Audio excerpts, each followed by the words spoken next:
Shiny Red Nothing presents Ship of Theseus, a novel, as read by the author Jeremiah Strickland. Excerpt: No damsel in distress. From the rooftop of the abandoned brewery building next to the J.C. Maxwell plant, Skyrat watched Henry creep down the alley to the beat of an approaching lady's footsteps. It was oddly quiet for the industrial district, even for 3 a.m. This was Tony territory, but there wasn't a Tony to be seen. The rat dropped from the roof just as Henry reached out from the shadows for the lady's purse. Our hero landed on him, breaking the poor guy's thumb. This was an accident. What Skyrat meant to do was land right in between Henry and the woman in a crouch, with one hand touching the pavement in front of him for balance and the other drawn back into a fist. You know, like superheroes do in comic books. The thing is, jumping from a 4-story building and directing your landing in such a precise way is tough. It was pure luck that he didn't land on the woman instead of Henry. The two of them scrambled back to their feet, Henry holding his hand, Skyrat pulling his hood up over his head, trying to exude confidence and menace in the face of this villain and the pretty lady he was protecting. The lady stood there watching, her hands on her head. She had dropped the purse. "I told you to stay out of this neighborhood, Henry," said Skyrat, stern as he could manage. His mask was the severed sleeve of a red t-shirt. Triangular eye holes and a large opening for his nose and mouth had been cut out of it, and it was tied off under his chin to keep it tight. The rest of his costume consisted of a black t-shirt, a maroon zip-up hoodie, blue jeans, and a pair of old red canvas basketball shoes. Henry didn't say anything.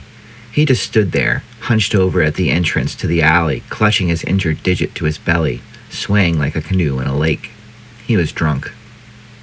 Without warning, the rat lunged at him, grabbed him by his army coat, dragged him down the alley, scooped him up, and tossed him into an open dumpster with a thud that brought down the lid. "Don't you dare come out of there until I'm gone," Skyrat warned. "And if I catch you purse-snatching again, I'll sell you to the surgeons of the Evil East." Henry kicked the inside of the dumpster in response. Skyrat strutted back up the alley toward the pretty lady with his hands in his pockets of his hoodie, saying, "Sorry if I scared you, jumping out of nowhere like that, miss. In situations like this, I have to act quick." She plucked her purse off the sidewalk and struck a pose under the streetlight, arms crossed, quite reminiscent of the billboard behind her on the building across the street. Our hero was oblivious to the similarity. "Are you okay?" She looked him over as he stepped into the light. The hood cast his face in shadow. She responded, "What are you, a jerk?" "I'm the Skyrat," he said, lowering his hood.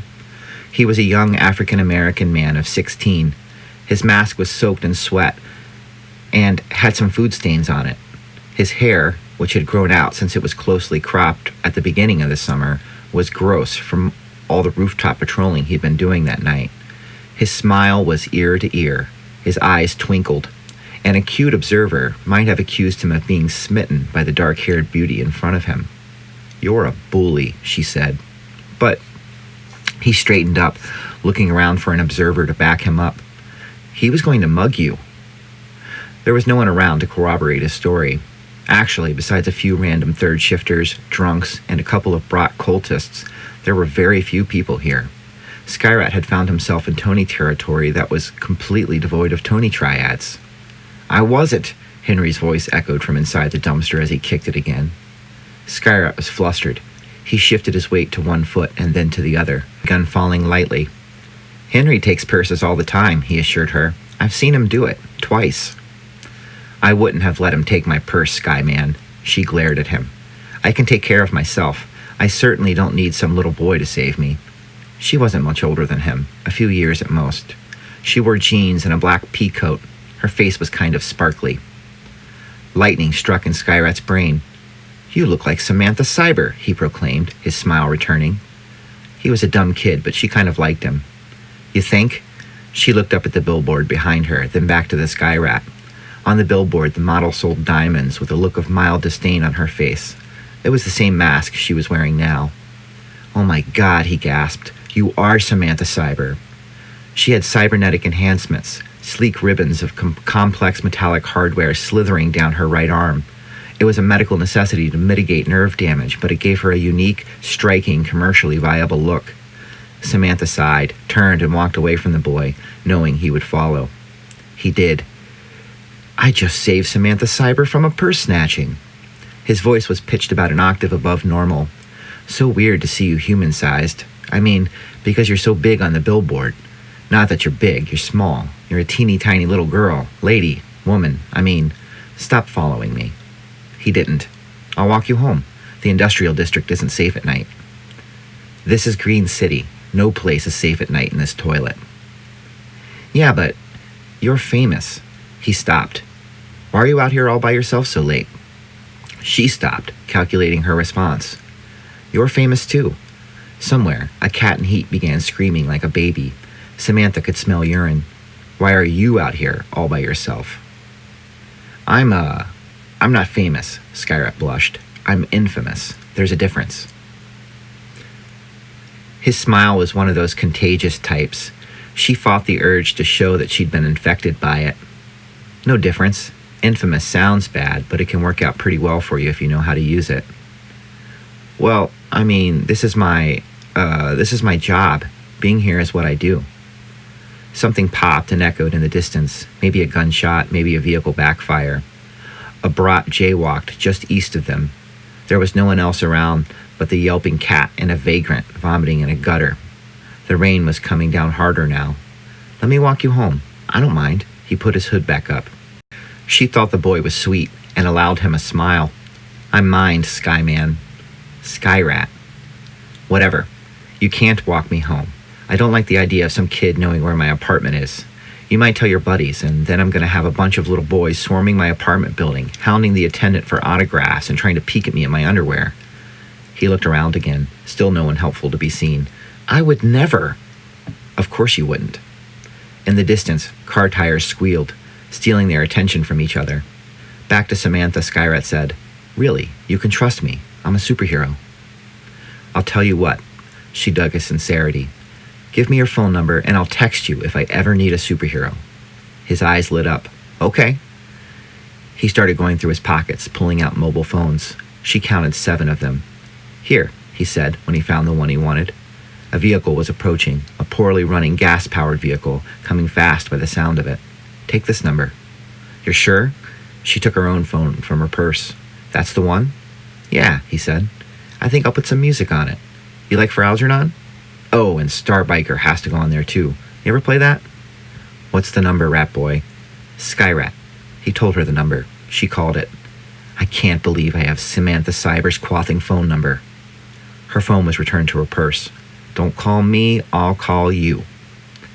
Headlights illuminated them as an old black full-sized van screeched around the corner and barreled past them, roaring like an injured brachiosaurus with a diesel engine. Swerving out of control, it became suddenly acquainted with the unyielding metal pole of a streetlight. The pole leaned in on the van in disapproval.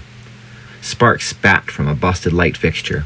A hubcap went rolling off down the street. The cat made a demon noise. Samantha and Skyrat watched in disbelief as the truck backed up, beeping and warning. Thudding, running footsteps like a kick drum drew their attention back to the corner from whence the van had appeared. The perpetrator of the drumming was impossibly big, nearly as big as the van. He wore a tight-fitting muscle shirt, jeans, and a green luchador mask with 2 intertwining snakes on it. Bulging veins pulsed in his biceps and shoulders, and he was snarling like an animal. Samantha stepped behind the rat to hide, terrified, clutching onto the back of his hoodie. What the quad is that? Skyrat whispered, Berserker. He was terrified too. Berserker slowed as he approached the van. It stopped backing up and the transmission clunked as it was thrown in drive. Bullets pinged through the back windows. The brute just swatted at them like annoying flies. He kicked the back driver's side tire and it popped. Sparks flew as the wheels spun for a getaway, but to no avail. Berserker smacked the side of the van and it toppled over. Samantha jumped. Skyrat said, I hate this guy. Go get him, she urged, pushing him toward the scene. Huh? Berserker climbed on the top of the van, ripping the driver's side door off as if it were a page from a magazine. Go be a superhero. I will, don't rush me. Skyrat took a deep breath and then a step toward the van. The masked giant stood on the side of the overturned van, holding the driver above him by the lapels.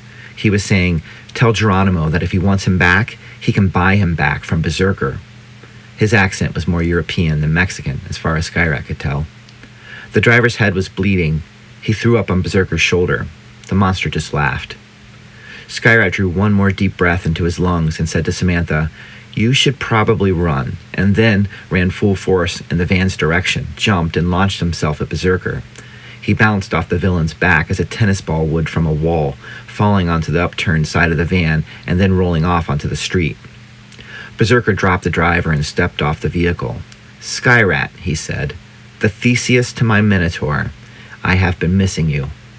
Rat scurried back to his feet. "How's your head?"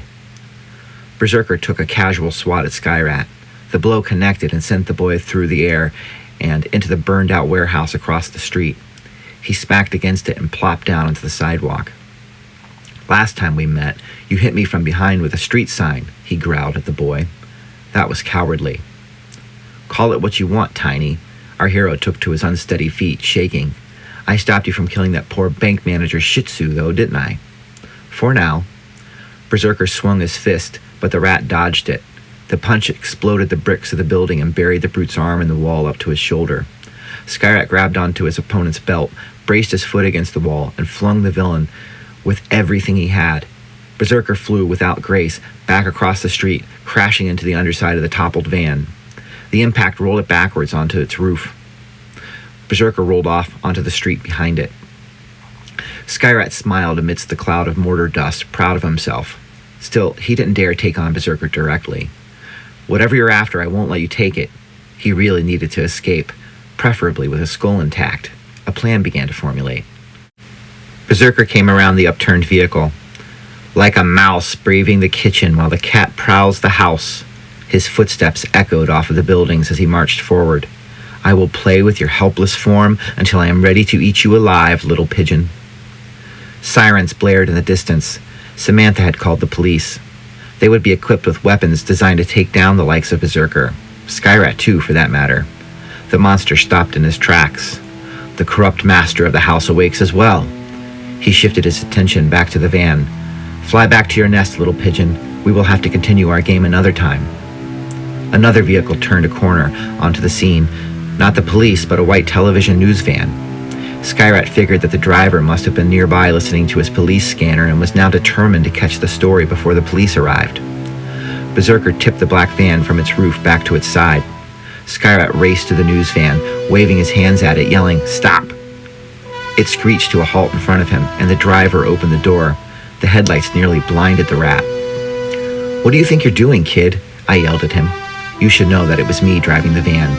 My wife and I owned a local independent news station, WGCN, Channel 4, where she was the director and had a morning show called Early Bird. Lucretia had me pick up the van from the shop before going to work. She wasn't going to be happy about this. "I need to borrow your van, please and thank you." To exhibit that this was not a request but a commandeering, he took a cue from Berserker and ripped the driver's side door off the news van like a coupon, flipping it off into the air behind him, letting me know he meant business. Our eyes met. He recognized me. The door crashed down on the street a half block behind him. The sirens grew louder. After a split second of hesitation, he yanked me out of the van and onto the street, careful not to injure my fragile old frame. He climbed into the driver's seat and put the vehicle in gear, took one more worried glance in my direction and said, "Smells like skunk in here," and put the pedal to the metal. Skyrat went around the rear of the black van, opening the doors. Before he could peek at the cargo inside, Skyrat hit him with my news van at about 65 miles per hour. Glass and metal sprayed the air. The back end of the news van lurched up off of the street and smacked into the black van, while the front end wrapped itself around the big guy, who just kind of stood there and took it even better than the streetlight had. Skyrat had not buckled his seatbelt. He was thrown through the windshield by the impact, and I kid you not, he soared over Berserker, did a flip, and landed in a perfect superhero pose 30 feet ahead of the collision. He crouched there for a moment, one hand in front of him for balance, the other drawn back behind him in a fist. Berserker stumbled at the boy hero, stunned. He reached up to his sternum and took a handful of flesh. It tore with an awful sound. He pulled and ripped, squirming like a snake shedding its skin. his flesh wet and red on the inside, making sucking sounds as he stepped free from it. Fully dressed, looking clean and bright in his fresh new clothes and mask, Skyrat stumbled back in disgust and horror, then stood straight up to face his enemy, ready for what might be next. Ship of Theseus, a novel by Jeremiah Strickland, now available in ebook and paperback. Visit www.shinyrednothing.com for more information.